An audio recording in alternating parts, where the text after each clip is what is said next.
But really, standing alone at the top of that list is love.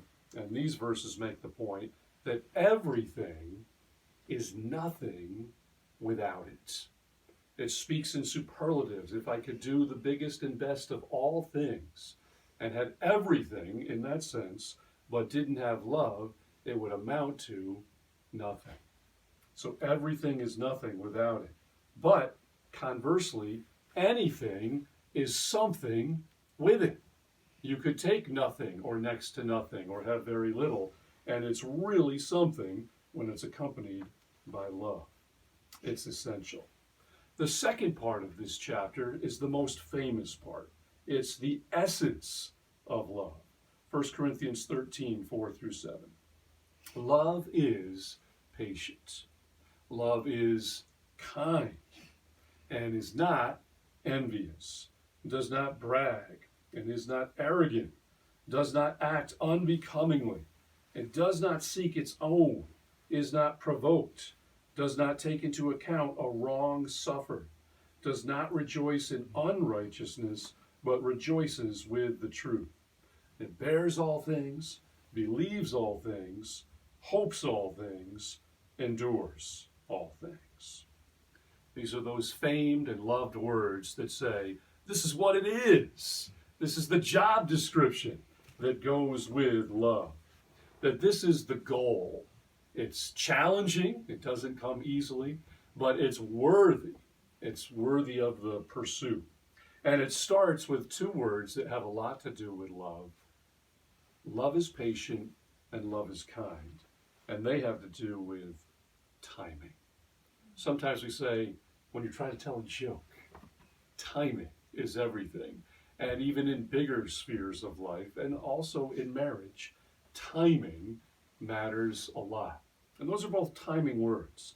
Love is patient, meaning it knows how to slow down.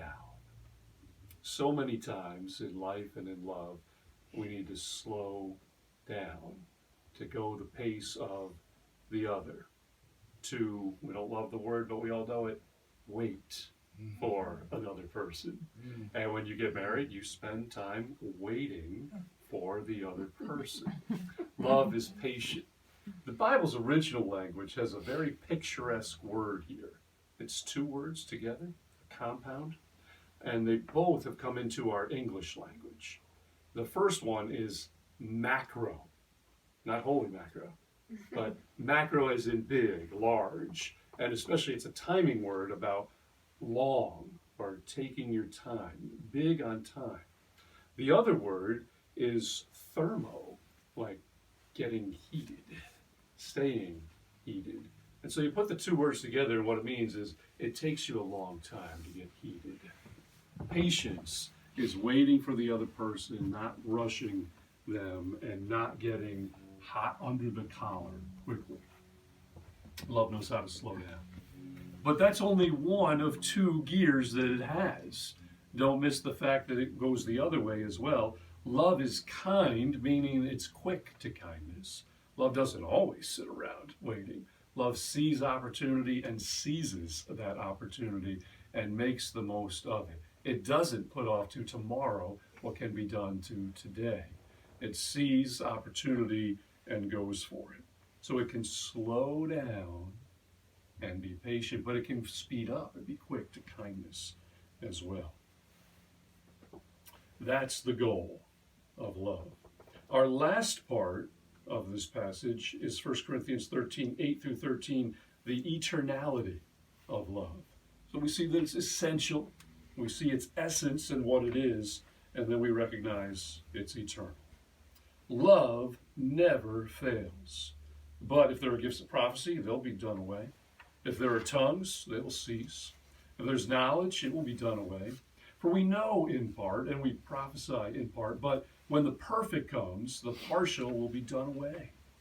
When I was a child, I used to speak like a child, think like a child, reason like a child. When I became a man, I did away with childish things. For now we see in a mirror, dimly, but then face to face. Now I know in part, but then I will know fully, just as I also have been fully known. But now, faith, hope, and love abide. these three. But the greatest of these is love. It's eternal. Other things go away, but love sticks around. So many things that we think are eternal, or at least hope would be long-lasting, simply don't stand the test of time. We want them to last long. We make efforts for it, but it simply doesn't happen. But love sticks around. That's our reading on love. Our second one, very appropriate to the day, is about marriage.